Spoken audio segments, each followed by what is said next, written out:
Hello, hello, hello. Welcome to Royal Sussex Live. Happy Saturday, one and all. Okay, let me see who's here today. Um, okay, Gwendolyn Daniels, hi. Hello, Lydia Washington, Anastasia Isabella. Is it Phil Benjai? Hello. Who else is here? Claudia Sims, Rick, Kim Coates, hi. Annie Bullard, Rohini, Gilan, Santorini Smith, hi. Connie Bomber.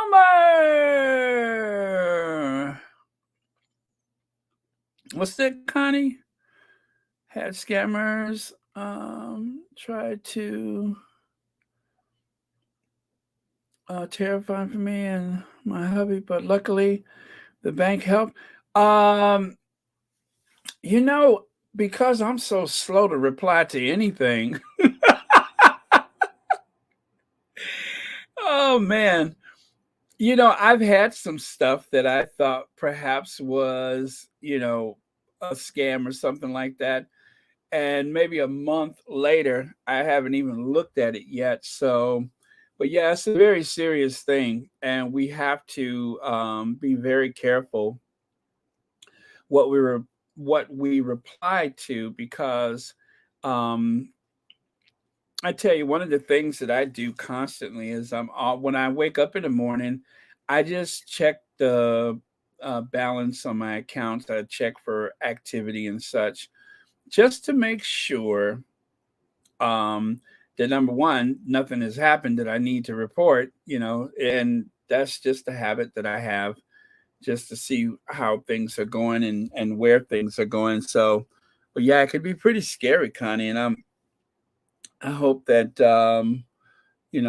that your assets and everything is safe because the as it's just like an assassin.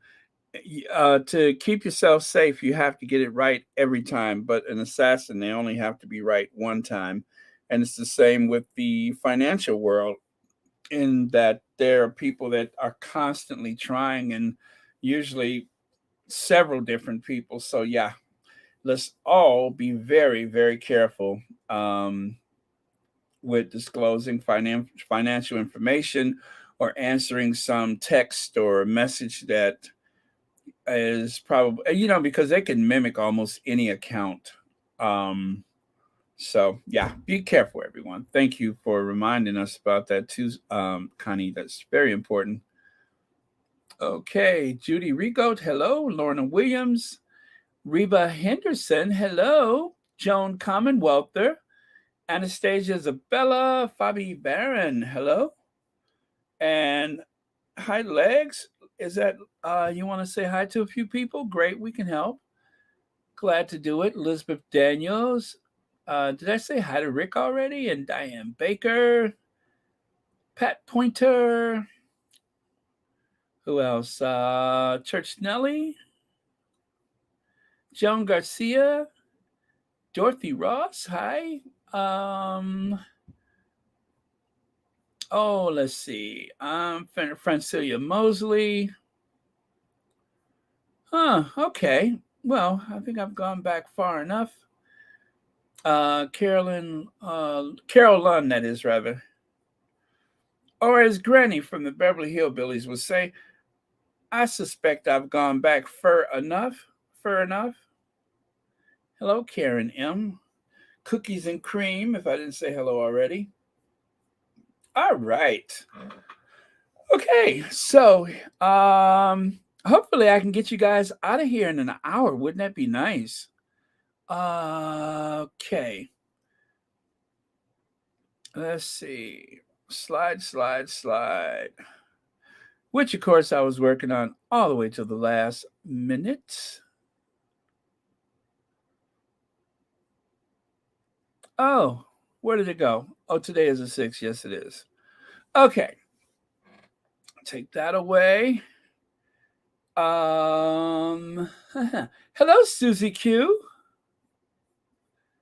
All right. Elaine Parker, did I say hi already? Nubian Queen, Lucy Wynn. All right.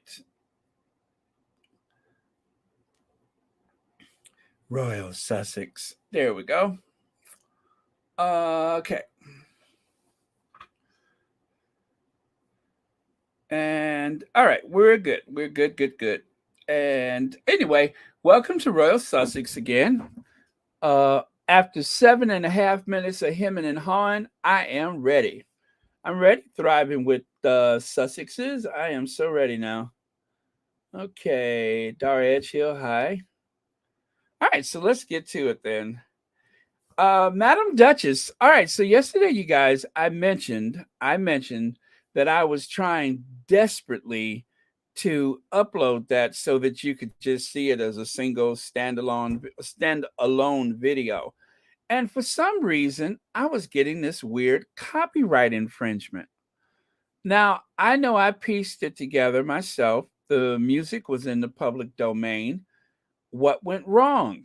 Well, the very opening looked nearly identical to something else, but the whole thing with the mountain and the stars at the opening, that is also in the public domain. That actually comes from something that came with the computer. So it was like I didn't, steal anything. It was available, but um, there's a lot of and I don't want to get too technical with you guys, but there are a lot of very fake um what do you call it out there, like certain music that is in the public domain that is free to consumers. They would actually how do I put this? There are people who will put in a copyright claim even though they don't have a right to do it.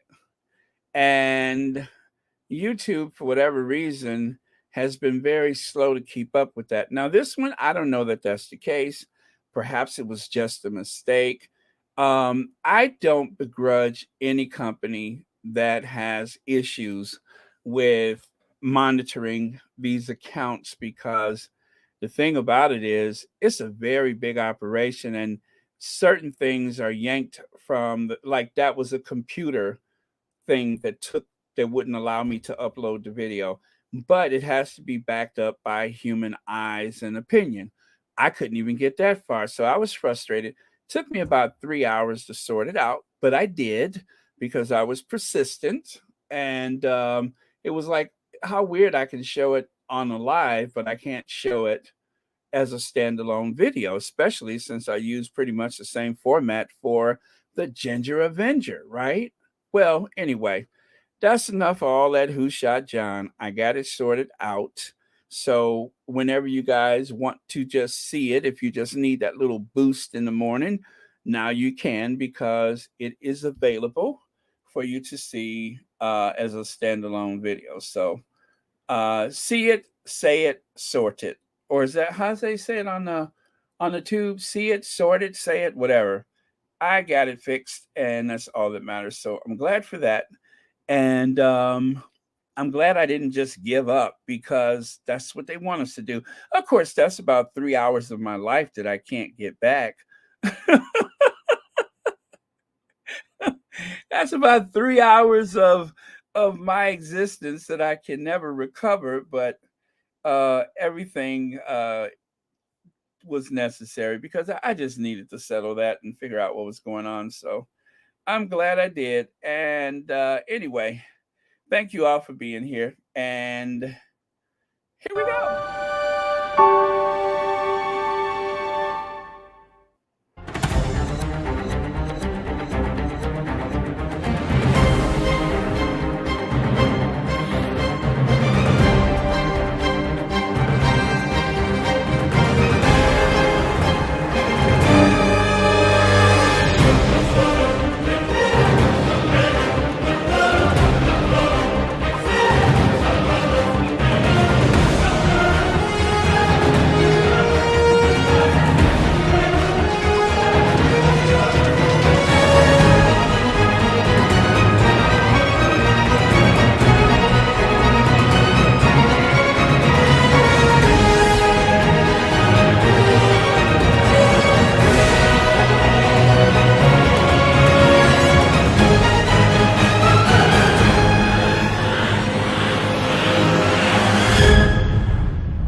right. That always gets me so pumped up.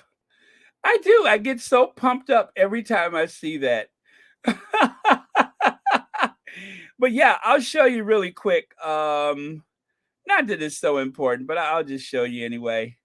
Instead of like the opening stars at the beginning, it starts with it's the exact same like title credit as the Ginger Avenger. Instead of the mountains, that looks very much like Paramount, but that was not the issue. It wasn't that it looked similar to Paramount, it's just that it looks similar to this company that does nothing but produce little backdrop scenery like this. And so somehow there was a claim, and oh man, I was so frustrated, you guys, but I fixed it. I fixed it, fixed it, fixed it. Okay, so next on the agenda. Okay, Prince Harry called after my Russian kidnappers held me. I'm sorry. After my Russian kidnapper held, and now I'm inspired to fight again. All right, so you may remember this story where the young girl was actually participating in the Invictus Games uh, because her mother was held captive by the Russians. She was a prisoner of war. She actually worked as I guess, a paramedic, right? And so, because of that, she was not able to participate in the Invictus Games. And so, about 3 days after her release, she received a phone call from Prince Harry. That had to be surreal, right?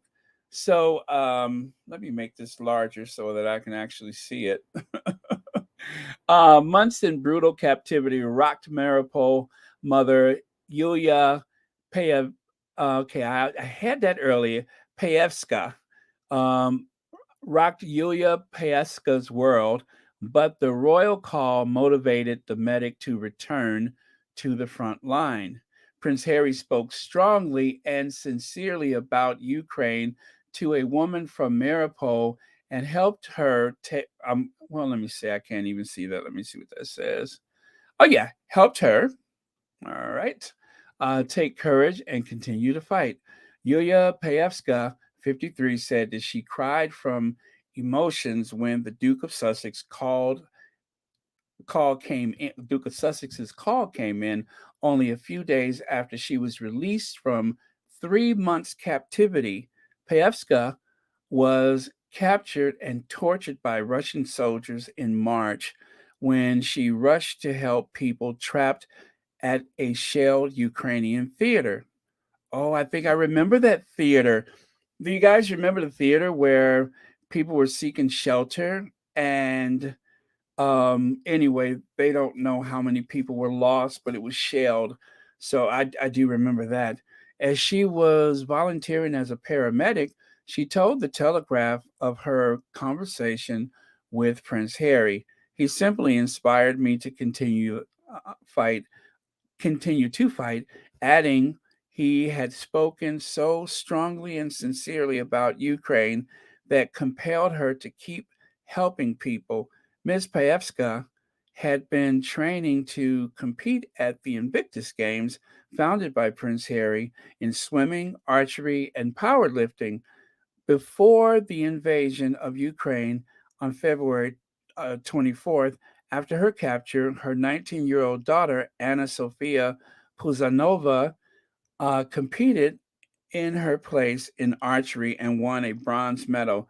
Mrs. Puzanova then spoke of her mother's detention to Harry, who then came in touch with Paevska. So, that is how all of that unfolded. So here you can see her daughter there on the left side, and there on the right you can see Prince Harry with other members of Team Ukraine. Now, I think in all there were only 19 people able to participate from Ukraine, and even though the country is still in the midst of repelling this invasion from Russia, and some people have even referred to it as a genocide. Um, they were given special permission to go to the Invictus Games so that they can maintain a presence and tell people, um, their stories. So a lot of emotions was going on even during the game because if you guys remember the very first photos that we received from the Invictus Games were images of Harry and Meghan, but in particular, Harry had this very, focused look on his face as he spoke to the members of the Ukraine Invictus team. So he really took them under his wing, and they were there as part of the community as a whole. But I just remember how it seemed as though he took extra care with them, as well he should. I mean, because out of everybody there, it seems like they were the only ones in the Invictus Games that were from a country that was literally at war, and the country was, being shelled and attacked, and people were dying. But again, they got special permission for that. So, okay. And there, according to Mrs. Payevska, the Russian guards fed prisoners false information that Ukraine was losing the war and the rest of the world had failed to intervene, proving nothing more than rusty weapons. In order to preserve her physical and mental health, she says she stuck to a daily regimen of ab crunches, yoga, and meditation to survive. That is very cool. That is very cool because it's the exact same thing that is a matter of survival for the people, the soldiers, that is, and of course, even their families, but in particular, the soldiers who may even have those invisible wounds. Keeping yourself fit and active can help keep your mind focused. So that was very, very wise of her to continue to train even under those circumstances. While she was detained, her 19-year-old daughter, Anna Sofia Pazanova, competed in her place in archery at the Invictus Games, winning a bronze medal. The young woman also raised her mother's plight with the board that is of Invictus Games, which led to a phone call from Prince Harry upon her mother's release. Mrs. Paevska added, I am very grateful to Prince Harry because it was after the Invictus Games that the Russians stopped interrogating and torturing me. I think spreading the word to the whole world influenced their decision to trade me in a prisoner exchange. Oh my God, can you believe that? I mean, it's just that makes me very, very emotional to think that because of the Invictus Games, because of that platform and opportunity for her daughter to speak to the Invictus board and such, and of course to bring Harry in whatever capacity, led to her receiving that phone call. Not to mention the fact, let's not forget, because of the Invictus Games, the Russians stopped interrogating and torturing me. That is powerful. That is powerful. And that even helped to create a situation where she could be traded, for one of the other prisoners. And it's too soon to speak of exactly what the impact was, that the Invictus Games or Prince Harry was involved, but it seems as though it was tremendous. So, again, too soon to say that. It needs to, come from other people instead of me just assuming, but I can't help but think that that made a huge, huge difference. And I do remember at the Invictus Games, I don't think I had a video because there may have been like either a news documentary or something that was filmed. I remember that her daughter was by the river or something being interviewed from a picnic table or something of that effect. I do remember that scene, but I don't know what happened to the video. But um, I know that her daughter was there. I'm very conscious of that. I just can't remember exactly what was said or done at the time. And I checked, um, you know, everything that I had from the Invictus Games, and I just couldn't find anything. So, um, but I think in time, especially, um, probably whenever the documentary about the Invictus Games come out, I'm hoping that that will be included because I would love to know more about this. And there is mom there on the left side, and of course, there she is at the bottom. I want to say that's probably an is that an older or newer photo of her with the Invictus team? Um, don't know, but there on the left, you can see her all geared up as a working paramedic. And then, of course, why Team Ukraine presence at Prince Harry's Invictus game is significant. It's important that you are heard, that you have a voice, that you tell your truth and share your experiences, Duchess Meghan told Ukraine competitors. Well, of course, that story from April was from Omid Scobie. And then lower down there, you can see Zelensky tells athletes at Prince Harry's Invictus Games they're showing Ukraine's rebellious spirit. The Invictus Games taking place in Dutch town of Hague starting this weekend, announced the safe arrival of Ukraine's team on Wednesday. So, again, Zelensky, told them, yeah, war or no war, you need to be there. You need to tell the story. You need to remind the world that this is going on. So, I tell you, this really just elevates the prestige of the Invictus Games in a whole nother way as far as I'm concerned. I'm just speaking from my opinion, but that's what I think is that it really elevates the Invictus Games in a way that not only brings together people who have overcome invisible and also very visible wounds and such, but it also helps their families. And in this case, it was a way to give voice to the people who were suffering back in Ukraine. And then, okay, so yeah, that's what I had to say about the Ukraine. Let me go back here before we do that, and let me take a couple of your comments. Um, Let me see. And Fu says, "Gosh, imagine because of Invictus Games that prisoner torture came to an end, and ultimately being freed. Harry and Meghan stand for good." Okay, and Fu, you are not allowed to make me emotional this early in the day because I'm already like feeling that way. But uh, yeah, see, you're gonna make me very emotional because I am really getting like the whole goosebump feelings right now. But that is very true. Thank you for saying that. Okay, let me see. See, this is why I pray for the world every night and for people that are being held against their will, for God to send his angels to set them free and punish the abusers.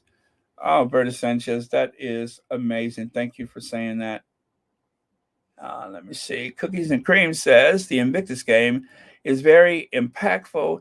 It has helped a lot of people. It's a shame that the Unroyal family and their racist lapdogs tried to sabotage it. The Unroyals should have supported Harry.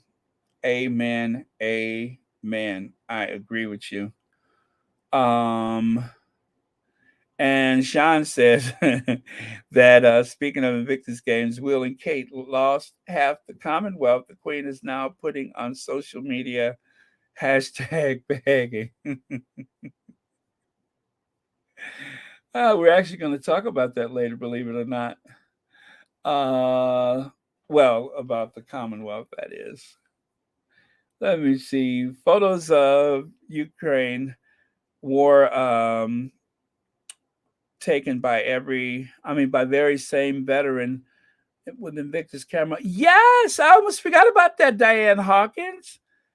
I almost forgot about that. Yes, they were able to get a camera over there because of the Invictus games. Thank you for reminding us about that. Almost forgot about that. Okay, I'm scrolling back. Let me see. I think that was it for the comments. All right. Don't want to go back too far. Let me see. This interview that Ukraine president gave to piss Moron, Morgan. I'm so used to saying Moron. I wonder how much Murdoch paid Ukraine president to get the interview. Probably nothing. I'm just going to guess that Zelensky is using as much media input as possible. Maybe they made a donation of some sort, but I think Zelensky is very focused, and of course, the Murdoch people and that hoghead Pierce Morgan. I mean, they use it as an opportunity to seem like some impressive thing, but they lost a lot of money with that hoghead Pierce Morgan, and they're desperate. So I'm going to assume that they didn't pay anything for that, but they probably did something to make sense out of it. I'm sure, but um, let me see. I don't want to get Zelensky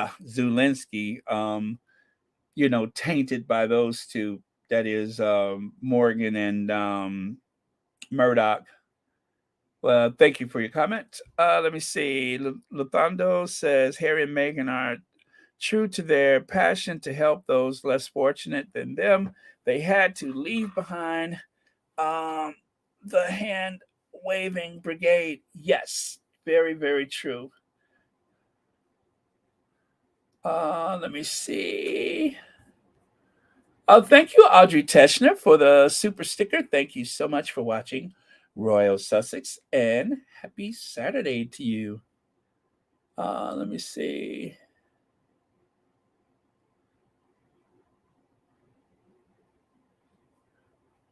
Let me see. Please stop it. It's good they did not support it because everything they attach themselves at comes to nothing. Oh, you must be speaking of the Cambridges. Let me see. Ukraine did elevate the Invictus Games. Its blessing in disguise. That relationship between Harry and the royals and the British press has gone sour. They'll hijack it. That's true. They don't report the news. They try their best to create it. That's for sure. Hello, honestly lover. I came back now, family. Good evening, squaddies. I love you guys. Prince Harry is truly positive influencer, a man of great worth. I'm really emotional about this woman's honesty. Honestly, amazing being. Yes, it makes me very emotional too. I'm just like, oh, that's not for me. All right. So, okay, let's move on then, you guys. Where's Annie? Hit it, Annie.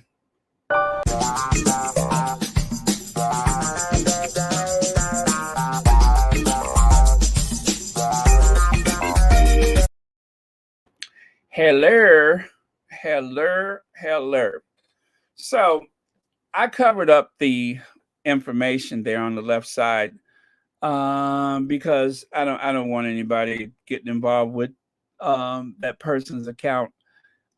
Just because. No, she is enabled to. No, she is enabled to use her title princess.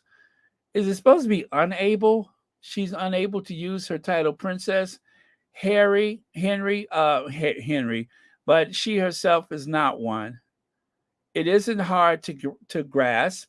Um, go read legal documents, David. I was just trying to inform you so you're better. I'm sorry, inform. Oh, okay, well, let me try that one. Just trying to inform you so you were better understood. It should be R, right? My mistake if you'd prefer to be uninformed. Okay. So, of course, this has to do with the whole Princess Meghan thing. Um, and then David said, it's not hard to grasp. You're trying to make it hard to grasp. A person's title refers to that person. If her title is Princess Henry, that means she's Princess Henry. The word is right there. She is clearly a princess. So, you guys, as you know, the Derangers love to play these little semantical games with Meghan's titles or Harry and Meghan's titles. Oh, they're not royal anymore. They step back. They know better, but they're trying to get into your head. They're trying to, create despair and apathy, and even worse, you guys. My theory about everything that seems to come from the right wing, um, or the white nationalist movement, whatever you want to call it, those, um, I guess, middle aged women who mostly are white in the United States that hate the Duchess of Sussex, that just need and they are all MAGA people. I'm telling you, if you trace through their accounts over social media, which in some cases I have, you find MAGA, MAGA, MAGA. You find Fox News. You find OAN. You find what is that, GBN network now that they have it. You find every little white nationalist, right wing, alt right trope that you can think of. It's all there.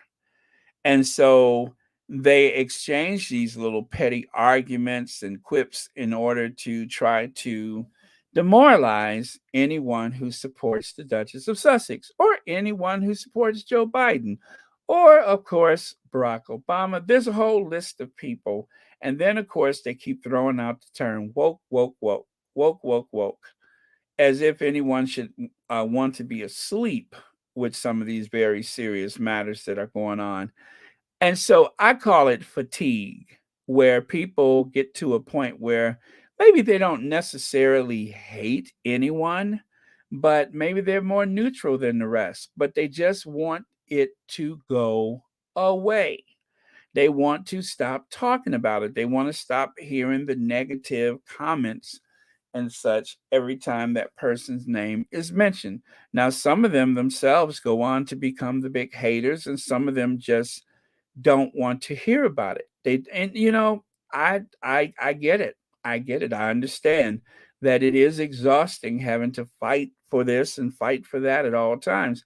Um, and some people take a big step back away from social media or even the old legacy media and such. Sometimes you have to do that because it is exhausting.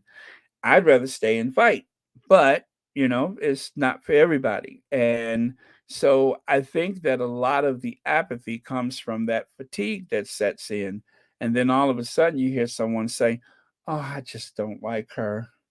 It's something about her. I just," because that is a um some type of mental state that they're in because they have been conditioned to react that way.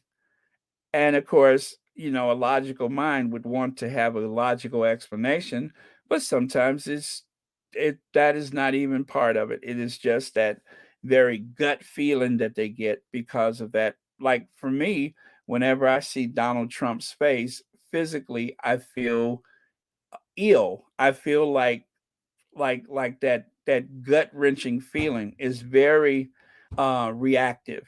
Anytime I see him, it's just ugh, like that. That is what it has come to. So that is something that is comes from propaganda, gaslighting, brainwashing, occult behavior, whatever you want to call it. And it's something that is being fed to the greater public all the time. Um yeah. That's a good word too, Miss S. Thank you for saying that. Triggering. Why is her title triggering to so many? I don't know, Miss S. I really don't know. It just I guess they feel like they're losing ground. Maybe they feel like if we use the title, and I will admit to you, I'm being totally petty most of the times I use it because I want them to feel demoralized. I want them to feel stupid. I want them to have that reaction. I ain't gonna lie to you. Sometimes I do it not just because she is a princess, but because I know it's going to trigger some people. And that's my way of like paying it forward or paying it back. Thank you for your comments. But yeah, so how did this start? Well, Princess Meghan has been trending because on her birthday, Tyler Perry said, "I've had a front seat in your life for the past few years. I've watched you endure things that would have broken a lot of people. I'm so incredibly proud to see how happy you, your husband, and your kids are now. It fills me with joy to say happy birthday, Princess Meghan." Whoa, and why did he say that? Because that seems to have triggered some people. So, um, I want to say that it's just conditioning. It's mostly conditioning. A lot of people that hate don't even know enough about the Duchess of Sussex to harbor the hate that they have, but it's just the reaction that has been conditioned by being fed a lot of misinformation for a long period of time. That's the only thing I could think of. I mean, we've seen this before. If you live long enough, you're going to see everything twice. We've seen this before with President Obama. I remember how popular Obama was. And I, for one, was not very excited about that popularity because I know that, as they say, pride cometh before the fall. And so all that pride that people were feeling on the other side of that, of course, is the backlash, or in Obama's case, the blacklash. Okay? So now hear me when I say this. I'm not saying that you should not be happy or excited or proud, but as I have aged, I've seen a lot, and I've seen that happen before where you had this incredibly popular black candidate that so many white people are voting for, only for them to have this propaganda campaign um, began to erode that support and popularity. And then all of a sudden, that love turns into hate. I've seen it so many times. So while everybody else is excited, I'm like, oh God, please don't let this happen. And then it happens. And I'm never surprised by that because I've seen it so many times. It as they say with presidents, the honeymoon period. So I can't help, I cannot not see it. I mean, it's there and it was glaringly obvious, and I was like, oh boy, this is this is going to be bad. And what happened? You had a lot of people who said, "Oh, I'm so sorry I voted for that Muslim," or what else did they say? He lied to us, or the fact that he saved the economy wasn't good enough. They would rather believe the worst about Obama than to believe the accomplishments and the achievements that he made because of the hate campaign. And so we are looking at another hate campaign acting out in real time, right? And so to counter that, there's, the Sussex squad and a few other people that support the Sussexes. But aside from that, the campaign is ongoing, and we have to do everything we can to counter that. And again, what happens is there's a lot of fatigue that kicks in, and people get exhausted of the topic or the subject. And so even people that are sympathetic, they get to the point where they just don't want to hear about it. And that means that your work is really cut out for you. So um, we should always be happy and prideful and excited, but just know that in certain situations, especially when it has to do with people of color, and in particular with Black people, there's always that backlash where um, people depend on the old uh, hate tropes and topics and talking points to erode that popularity. So um, this ain't the last time we'll see it. I'll just say that. And those people that write for those tabloids, the people that are like in the uh, right wing media, the Murdoch media, the Lord Nappyhead media, they're very sly and very good at what they do. They are very good at using those talking points to sow seeds of dissension. So, all right, you guys, that's the end of that lecture. I'm sorry to say it, but um, none of that really. I was surprised, of course, when the hate campaign against the Duchess of Sussex really kicked in. I was very surprised about that. I was hoping for like that big happy ending and the almost like Disney fairy tale. And what I found out is just how racist the old institution could be. And so, like so many of you guys, I went from, just like casually, I guess, feeding into the whole fairy tale of the royal family and such, and seeing it for what it really is. And it's like they say, once you become a pickle, you can never become a cucumber again. Once you become a pickle, you can never be a cucumber again. And that's what's happened with my view of the royal family. There's no going back. I mean, everything changed when I seen a black woman from the United States, someone with the history of racism and slavery in her family.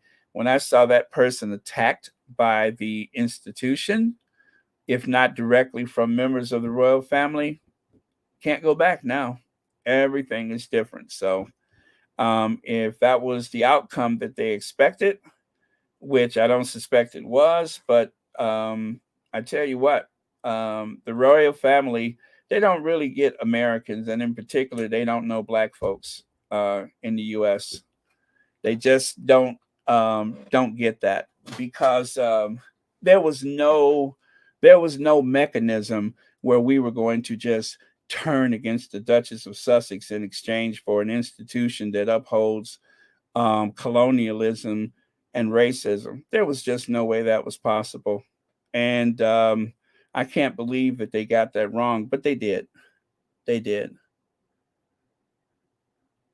Let me see. I wasn't surprised by the racism against the Duchess Meghan.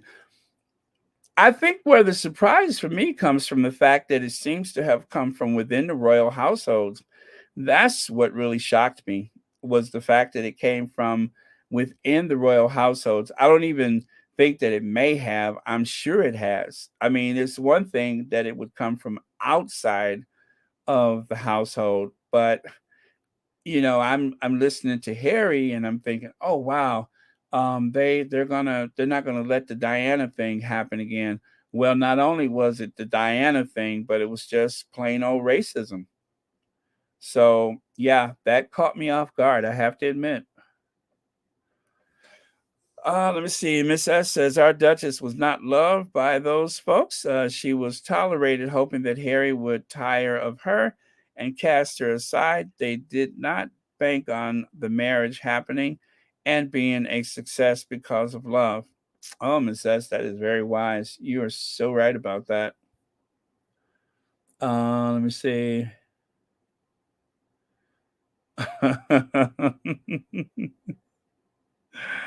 uh, oh, well, that's interesting. Oh man. Um, what was that he said? And my God. Oh, let me see. But thank you for that. Let me see. It triggers them because, like clothing, Princess Meghan wears her title with dignity. It doesn't wear her. Oh, that's good, Dara Edgehill. It's not her whole being. Duchess Meghan is class with or without the title, and that annoys them. Isn't that the truth? That you know what? I got something for you guys. This may not be very easy for you guys to hear it. There's a lot of background noise, but that just reminded me about something. Let me see if I can find that. And oh, here it is right here. So be prepared to adjust your sound. If you can barely hear it, I there's nothing I could do to correct it. But here you go. And I was at Northwestern going through Rush. She happened to be the Rush chair of the sorority, Kappa Kappa Gamma, and she was really the face of the sorority as Rush chair. All the women for all the houses were. So they greet you at the door. They're the welcoming committee, basically. And so she's synonymous with the sorority. And the first time I met her, I was just obviously blown away by how beautiful she is. It's almost stunning. Like you almost can't believe it. And then, she starts talking, and there's nothing intimidating about her, although you could be intimidated by her beauty. And she's just not. She's disarming and kind and welcoming and accepting. And she made us all feel very comfortable there. And I think she was a big part of why a lot of us wanted to join. Obviously, we can tell all of this by her charitable work and her philanthropy and just the way she stands up for women's rights. And, she's got a very powerful voice. And I think that as women, as Americans, as Northwestern graduates, we can all be really proud of this person who's representing us on this world stage. During a time in history when we're not always happy how we're represented, and so to have this well-spoken and kind, smart, sophisticated woman. Okay, so that was that. I hope you guys could hear it. Again, there was absolutely nothing I could do to enhance the sound, but apparently that was someone who went to Northwestern with the Duchess of Sussex. Maybe her name is Erica Levin, but I think that's what it is. But there's someone who went to Northwestern with the Duchess of Sussex, who, as she said, her personality, her charm, and then of course the thing that even Anita from the Duke and I said, that you know that she's attractive when you see her on television or in a photograph or something, but when you see her face to face, it's just, you're that much more amazed at how beautiful she is. I believe she said that Meghan looked like a doll. And then, of course, let's think about that time when the Sussexes went to go and deliver the food during the pandemic, and the lady wasn't sure who they were. And she said that when this is one of the people that received the food, and she said that at a certain point, Megan had adjusted her mask and that she could actually see her face better, and she could not believe it. And she said she was really taken back by how beautiful she is. Um, so, that's just part of the whole experience, is that here you have this person that who has embodied so much grace and elegance and kindness. And then on top of all of that, she just happens to be absolutely gorgeous. So maybe those are all the things that Harry noticed the first time that he saw the Duchess of Sussex, when he said, "Oh, I'm going to have to up my game." I'm gonna have to put on my A game. Well, maybe that's the reason why, is because it was like, all of that, and she just happens to be absolutely gorgeous. So I'm pretty sure that that can be very intimidating to some people. And there she worked so hard to, um, show people that I'm this very serious, hardworking person. Let's try to get past all that other stuff. But some people just can't. And for maybe some of the people in the royal family, it may have just been like way too intimidating, with her being the smartest person in the room, and this very gorgeous, elegant person at the same time. So let's see. Got a super sticker from Nash Singby. Thank you so much for the super sticker, and thank you ever so much for watching Royal Sussex. Happy Saturday to you. The Scorpio. I like that. The wife of Prince Michael of Kent calls herself Princess Michael of Kent, and the prince is Queen's second cousin. Yes, Princess Michael of Kent. Now, Princess Michael of Kent, to be fair, was a Princess Marie something, because her father was not only an aristocrat but also a Nazi, which she claims she didn't know, right? But yeah, so she was already a princess, but she could not be a princess in the United Kingdom married to Prince Michael. So she had to relinquish all of that stuff, just like Prince Philip did. Prince Philip had to, drop one part of his name and titles in order to pick up the other that he received upon marriage to the queen, because you could not, because essentially he would have been the king of Denmark and Greece and married to the Queen of England. And I guess for whatever reason, based on ancient law and tradition, that just wasn't possible. So yeah, she does use the title Princess Michael of Kent. And there is also a Duke of Kent, but the Duke of Kent is not her husband. That is the uncle that looks just like Prince William. I mean, the spitting image of Prince William. But thank you for that comment, Scorpio. Let me see. Had reduced herself by 50%. Maureen says, royal family should just stay quiet and invisible like a Stepford wife. It still wouldn't have been enough of them. Her greatness, her greatest sin is her race. Yep, I believe that's where it starts.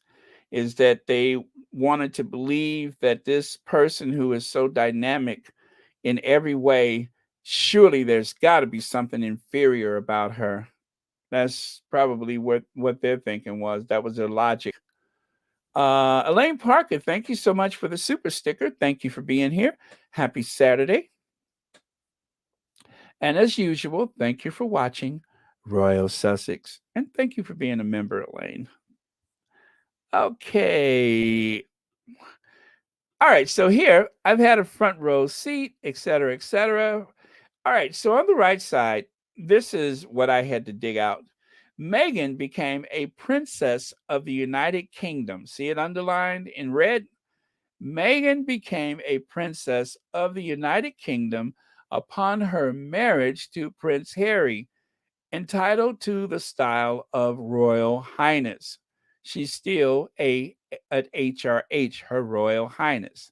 After her marriage, she was styled Her Royal Highness the Duchess of Sussex.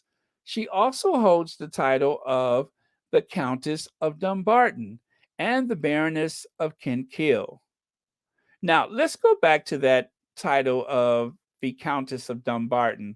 One of the reasons why we have declared this person a liar, right? And of course, she's obsessed with Meghan, but we have declared her a liar because she, with all of her obsession and with all of her hostility that I perceive to be hostility against the Duchess of Sussex, and feeding into the whole bandwagon of the right wing and all that kind of stuff, she lied. And I'm not just talking about the thing with Archie wanting to have a book read to him where she lied and said, "Oh, as young as he is, how could he have a voracious appetite for reading?" Well, she misquoted the Duchess of Sussex, and probably deliberately, by saying, by trying to repeat or paraphrase Meghan, when Meghan said that he has such a big appetite for books. But Meghan never said that he read the books, that he wanted the books read to him. And so she goes on the morning show with Phil and Holly or whatever, and she says that as though it was the truth, but it was a lie. It was a big fat lie. Meghan did not say that. She was misquoted, right? She was misquoted, and I think possibly, allegedly, deliberately misquoted by Camilla Tominey, that Easter Island head of a reporter. Okay. So then Camilla comes out with this thing. Oh, they didn't want the title of Earl of Dumbarton for Archie because it had the word dumb in it. And then of all people, um, it was Robert Jobson who had to correct her. Robert Jobson um, really called her out in a way that was stunning as far as I'm concerned. He said that Camilla Tominey should know better, in so many words, that how could they have turned down the title of Earl of Dumbarton for Archie? Because it's impossible for Archie to be the Earl of Dumbarton. There can only be one Earl of Dumbarton at any given time. And of course, that is Prince Harry. That's you're looking right there at the screen. That's the Earl of Dumbarton. So how could Archie turn down something, or how could they have turned down something that is not his to give? When Harry is no longer here, then Archie automatically becomes the Earl of Dumbarton. So what Camilla said was either grossly stupid or just another lie, just to make the Sussexes look bad, or for whatever reason. um, there is no way that Archie will not be the Earl of Dumbarton. He could probably, if he wanted to, like relinquish that title once he's an adult, or if he ever decides to do so, which he probably won't.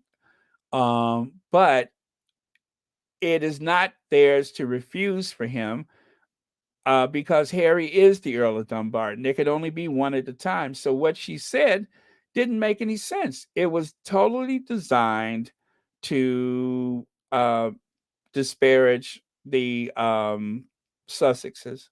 I can't think of any other reason why you would say something as stupid as that. And you're the royal reporter. I'm just this layperson who just happens to have a little platform called Royal Sussex, and I know better. So surely Camilla Tominey should have known better, but it was more important to try to make Harry and Meghan look bad than to tell the truth. Either that or she just doesn't know. I think that she perhaps is not the sharpest tool in the shed. I think her obsession got the better of her. And I think that it's almost like you have programmed a computer and she just goes into that negative tone at any given time because, that's her sense of duty to the overlords that run the entire operation, is that I have to remember to be negative. Well, she probably don't have to remember. That's just her core belief, is that negativity is what works. That's what sells. So Robert Jobson had to straighten her out with a tweet reminding her that there can only be one Earl of Dumbarton at a time. So it doesn't make sense that they would refuse that on his behalf if Harry is already the Earl of Dumbarton. I was like, I can't say at all I was proud of Robert Jobson because he's part of the problem. Um, but I was just stunned that he actually called her out, and in a very public way, in a very, very public way, made her look stupid. Maybe he just don't like her. I don't know. Maybe he doesn't like Easter Island. Some people are creeped out by those large stone heads.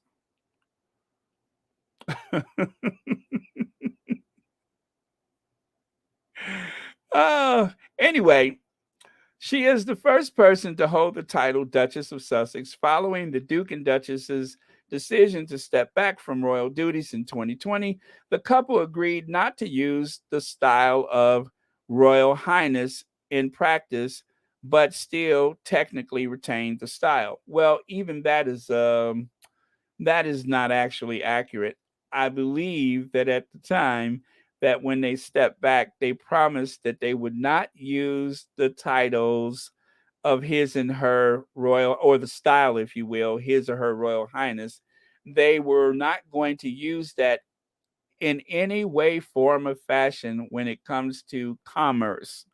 It is for commerce, not anything else. Commerce. That means that they're not going to trade on the title HRH. But it doesn't mean that they won't ever use it. They just won't trade on the title HRH. So even this right here is a little bit of misinformation, and this comes from Wikipedia. So, um, technically they can use it, but, or should I say, if for some reason we were to introduce them, we could still say his or her Royal Highness. We could say His Royal Highness, fine, but they're not going to sign a commercial contract using the title HRH. They're not going to sell Dixie cups or, you know, jumpers or sweaters or whatever you want to call it. They're not going to sell Nikes using the term HRH. So that's the difference. That I am pretty sure. Or as Betty Slocum, Mrs. Slocum from Are You Being Served would say, and of that I am unanimous. And I am unanimous in that. I believe that to be true. Okay. So, oh, I'm getting down today. What is in this coffee, y'all? What is in this coffee? All of a sudden, I sound so bright. All of a sudden, that sounds so legitimate. Let me take another sip of this coffee. Okay. Um, some good stuff here. All right, so there you have the style, um, the M, and of course there is the coat of arms, which Meghan has used. It was designed partly by her input. So the flowers, those poppies, represent the state flower of California. You have the heroic heraldic beast on the left. That, of course, is the lion who wears a crown on his head because Harry is a prince of the blood. On the right side, you have the crown as used kind of like a collar for the bird, which represents the Duchess of Sussex. And then, of course, there is the, I think it's called the baronet crown, which is the one at the top, which is worn by, they would wear that on coronation day, right? So, you guys, there is likely going to be a situation where when Charles has his coronation, if the Sussexes do go, you are going to, I believe you're going to see them don on those crowns like that. I'm just saying, I'm not 100% sure. Of course, the feathers or the quill represents the Duchess of Sussex being a writer. The blue background represents the Pacific Ocean. I'm trying to remember. And of course, the bird, I think that has to do with, is it knowledge or something like that? I forget. But anyway, that represents the Duchess of Sussex. And yes, they are still HRH. Let me see here. Rosa Roberts says, Baron, we, their supporters, didn't promise not to call Meghan HRH. Come on, Rosa, you absolutely right. I have made no promises forthwith, and as far as I'm concerned, that is His and Her Royal Highness, the Duke and Duchess of Sussex, Princess Meghan. Oh man.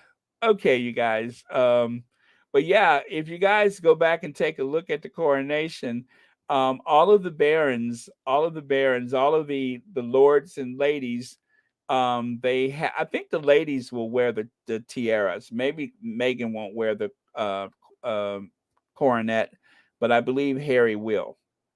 Even Philip wore some type of crown like that when the Queen had her coronation. So there's a lot of stuff that is coming down the pike that may come as a surprise to some people, but just because they're in California, it ain't over yet. So the Rangers, if you are listening, and I know you are, there's a lot of stuff that y'all try to put out there, but you just don't have it right. You're wrong about what you're saying. Okay, moving on. Then there's this. That is Burke's Peerage. Burke's Peerage. And Burke's Peerage has been around for what, 200-300 years, something like that. Burke's Peerage has the name and birth recorded for every aristocrat in the United Kingdom. Every marriage, every birth, every death is recorded in Burke's Peerage. It is like a directory of of the aristocracy, and it's how they know who people are. So, because that book exists, and because the Duchess of Sussex is herself an aristocrat, because she is one of the highest ranking members of the royal family, being, I believe Harry would still be considered a senior royal, which means that the Duchess of Sussex would still be considered a senior royal. They were not fired, they stepped back from duty. Period. They stepped back. They didn't give up anything. They stepped back. They stepped back. So that's what the Burke's Peerage is. And so you want to know who's not in the Burke's Peerage? I'll tell you who's not in there. She's not in there. She's not in there. Um, she probably made her way in there because of her daughter, but she probably shouldn't be in there. Um, but for sure, she's not in there. Um, he's in there, of course, right? Um, but yeah, so you get my point. Those are the people that you'll find in Burke's Peerage, and that goes all the way down to, yes, I know you guys will get triggered when I show you this, but that includes Lord Nappyhead. He's in the Burke's Peerage. There you go. The Peerage book, Burke's Peerage. The Princess Meghan is in the Burke's Peerage, and you derangers are not and probably never will be. Okay, so that's it for me. Uh, I guess tweaking your noses about it. Derangers, I'm done. So shall we move on? Okay, yes, let's move on. I think I had enough of that.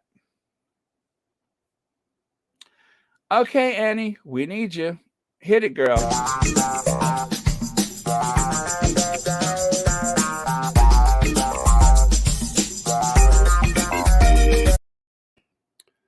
Oh, there we go. Oh, wait. Happy Independence Day, Jamaica. Happy Independence Day to Jamaica. Today, Jamaica celebrates, what is it, 60 years of independence? 60 years since they were a part of, well, since they are independent of Britain. And pretty soon they are going to get rid of Her Majesty the Queen as head of state. That is already in the works. But anyway, that is almost over with. No more of being a part of the British Commonwealth and subjects of the Queen. No more of that. They are going to be fully independent. And Jamaica Independence Day, yes. And of course, we all should be reminded that it was not that long ago that what really solidified their independence, of course, was when Will and Kate made their way on that all expense paid vacation to the Caribbean, to the likes of which they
All right, William, you better shake your money maker.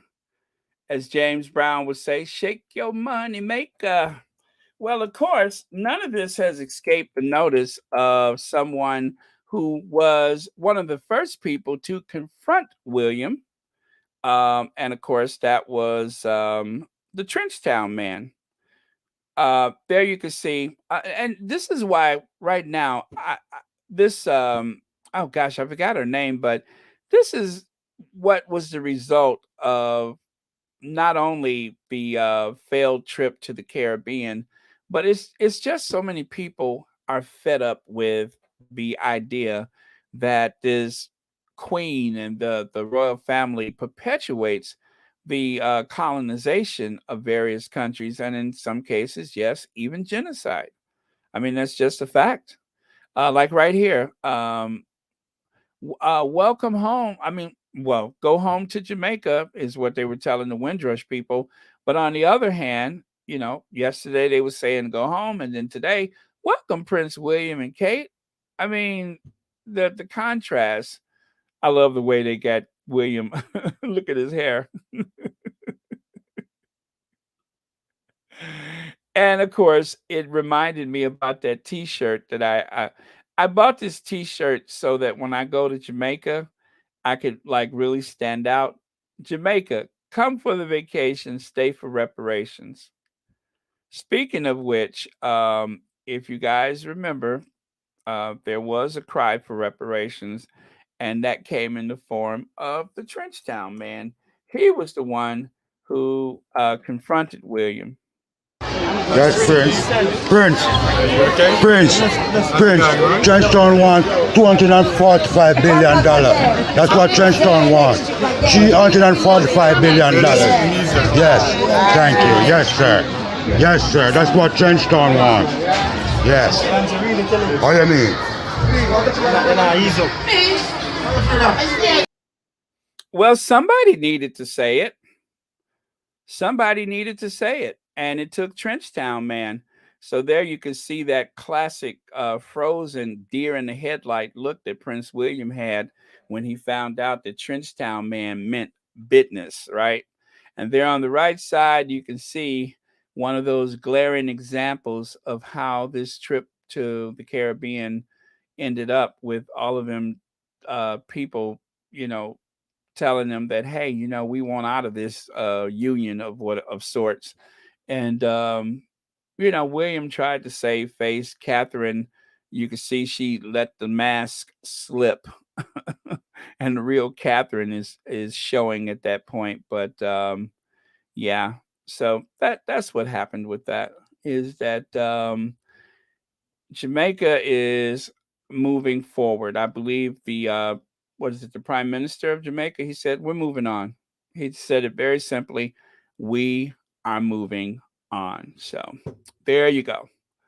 All right, let me look at your comments. Lorna Williams says, Trenchtown man, say, pay me my money.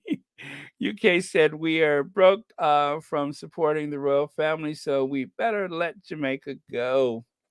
Well, reparation. What country was that? Oh man, it was some president in Africa, and I forget which one, who just said something about reparations. So the issue is not dead. The issue is not dead, and it's not going away. I'm just going to say that it is not going away. The institution of reparations and such, and of course, complete full independence, meaning that the queen can no longer be head of state. All of those things are in the works. Things are shifting. Let me see. Yeah, 60 years independence to Jamaica. Celebrate the National Stadium today, starting 5 p.m. Well, be there. Let me see. Okay, I did see the information for that. And can Annie get a few? Pall Mall. I ain't heard that one in a while. Camels, Winston Salem. Better yet, some cool. Oh yeah, you gotta have the cool filter kings.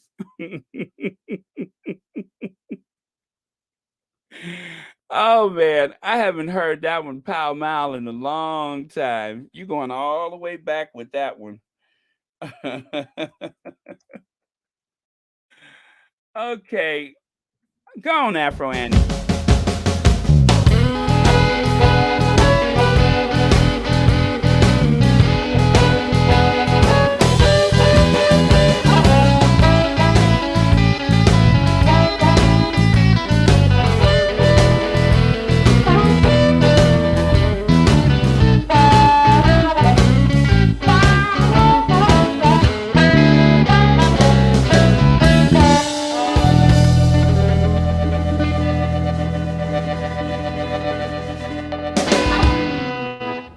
Right on, Annie. Okay, you guys, I'm done. Can you believe that? I am so done. Pedo is coming up at some point. I know not what time, but I know Pedo, I think she's working on something for today. And I am going to be glad to see that because we haven't seen Pedo in a while.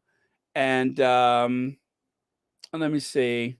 3 p.m. 3 p.m. It looks like she's scheduled for 3 p.m. So well, for me it's 3 p.m. So you guys have to check your time. I think that would be is that 4 p.m. in on the East Coast?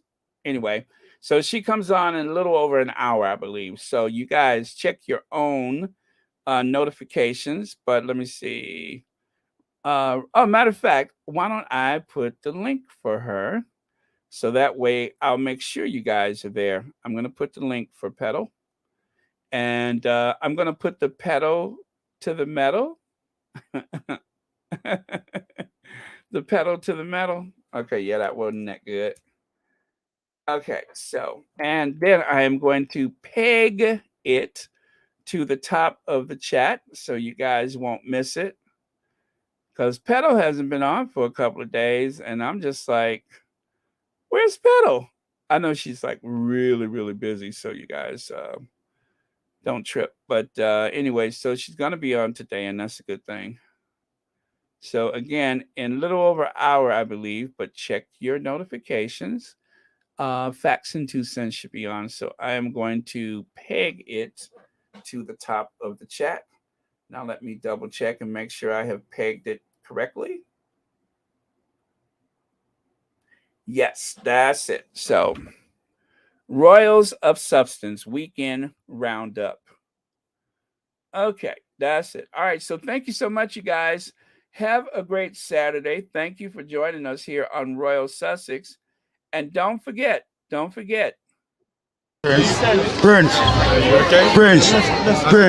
Trenchtown wants $245 billion. That's what Trenchtown wants. $345 billion. Yes, thank you. Yes, sir. Yes, sir. That's what Trenchtown wants. Yes. What do you mean?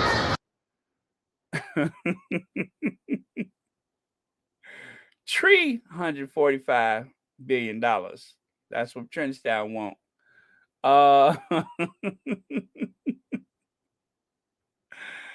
Okay, you guys.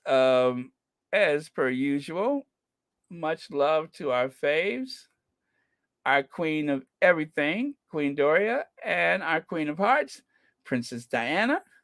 And then on to your last and final comments for today.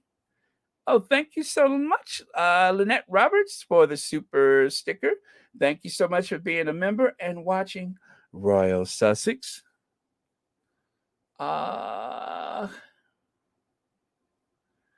25K, which, by the way, you guys, if you go to the community tab for Royal Sussex, there is a link there. Again, if you go to the community tab for Royal Sussex, there is a link for the fundraiser. So, what I guess what I'm trying to say is if you go to the community tab, there is a link for the fundraiser. It's for Cintabale. It's for a very worthy cause. All right. Oh, thank you for the update, Lydia. All right. I'm done, you guys. Can you believe it? You guys get out of here early today. Yes. What are you going to do with all that time? I know y'all think I'm going to come back and talk for a long time after we Ginger Avenger, but I'm not. I'm gonna work on my thumbnail, of course, and then I'm gonna wait for Pedal to come on, and then I almost forgot to. You know what? I ain't done yet. I got to show y'all what I had for dinner yesterday, lunch and dinner. It was a twofer. It was a twofer. Um, I told you guys something about smoked salmon, didn't I? Well, turns out it was delish. It was delish. Let me show it to you. You got to see this. Oh, it was so good. I got it from Trader Joe's, and of course, I took a photo of it. Okay, that is acceptable. There's no reflection of my nude middle-aged body, not even in the tinfoil. So, all right, that is acceptable photos. Let me see. Uh, Let me crop that one because I don't like that. So I'm going to crop that one because I want to protect my modesty. I don't want my pencil skirt in the photo. There we go. That look good. Okay, so I don't think you can see my pencil skirt. Very good.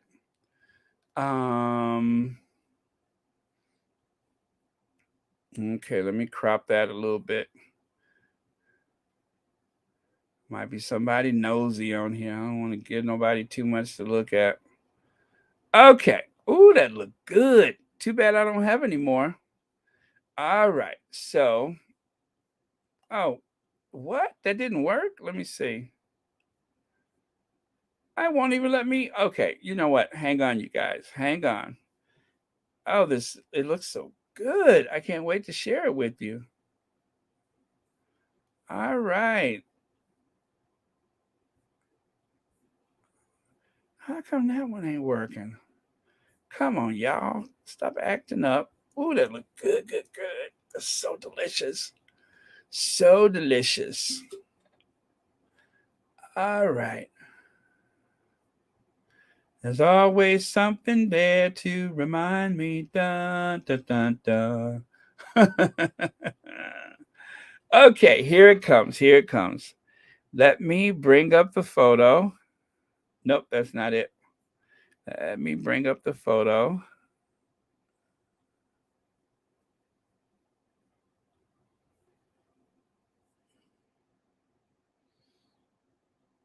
Wait till you see it. Wait till you see it. Oh, Donna, is it Eltina Nash? Thank you so much for the super sticker. I wonder if there's something I can give you in return. I don't know, like showing you exactly what I made yesterday. Is this it? Nope, that's not it. Where is the blooming photo? Nope, that's not it. Oh, let me try it again. Nope, that's not it. That's certainly not it. I'm sorry. See what I get for Russian. Okay. Almost there, you guys. Almost got it. Allow. Okay. Ha! There it is. All right. It is coming up. This looks so good, you're going to faint. Well, you all ruined pot stickers for me yesterday. You all ruined pot stickers for me. Oh, you did make some. Oh, good. Then don't watch yesterday's show because they were tripping yesterday. Okay, so here it is. I'm glad you enjoyed it though, Adrian. So this is barbecue sockeye salmon, cedar wrapped fillets, and that comes from Trader Joe's. You see that? So it is wrapped in cedar. It's seasoned and wrapped in cedar fillets of sockeye salmon. And then when you cook it, oh my goodness, this is what happened when you cook it. Where's the other photo? Oh, well, the other photo didn't come out. But that's it right there. Oh my goodness, does that look good or what? So it's got that, and you know what? I wasn't satisfied that it was going to be tasty enough. So I actually added a little pat of butter, just a little slice of butter, and I put it in the oven and let it cook like that. And then just to make sure that it was satisfactory, I put it in the broiler for about, oh, I don't know, 3, 4, 5 minutes or something like that. But anyway, it was so good. There were two, so I ate both of them yesterday. But oh, that was good. So a sockeye salmon wrapped in that cedar, and I cooked it with the cedar, and it was seasoned to perfection. It was so tasty. So oh, it was so good. It was so good. I drizzled a little olive oil just to make sure that the rice, mixed well with it. So yeah, I drizzled like just a little olive oil at the end, and it was so good. Let me see. So the pot stickers were delicious, huh? Oh, well, you know what? I still got a few left. Maybe that's what I'll have lunch today. Some pot stickers. Oh yeah, I was up late because, well, two reasons. I was up late because of this. I wanted to try to make sure that I had this finished, and the other reason was that I had went back for seconds with the fish, so it was so good. Oh man, it was delish. It was delish. Again, I got that from Trader Joe's. You don't have to thaw it. I made the mistake of thawing it, but you're supposed to cook it frozen. But I thawed mine, so I used a little less heat to cook it. Didn't take long to cook after you thaw it, but again, you don't have to thaw it. But wrapped in the cedar like that, it gives it a great flavor. So you have to try that. Very good. Mm, mm, mm. So that was it. I just wanted to share that with you guys. That was my latest thing from Trader Joe's. If you guys haven't been to Trader Joe's, what's so great about it is it's a great place to experiment. They have some really good gourmet food. Even there, like for instance, most of the things that they sell, rather than use corn syrup, they use regular cane sugar or whatever. So the quality is pretty good for most stuff that you get from Trader Joe's. Even if it's the processed food, you don't feel so guilty about it because of the quality ingredients. So step outside of your usual trip to Aldi's or your local supermarket and go to Trader Joe's and just, make a little budget, pick up a couple of things that you might want to try. So that's that. Thank you all so much. Let me see. Verda Sanchez, that looks delicious. My granddaughter loves salmon rather, ever since she was little, and I cook it like every day. Ooh, well, you know how to spoil them, don't you? Yeah. Oh, I love salmon.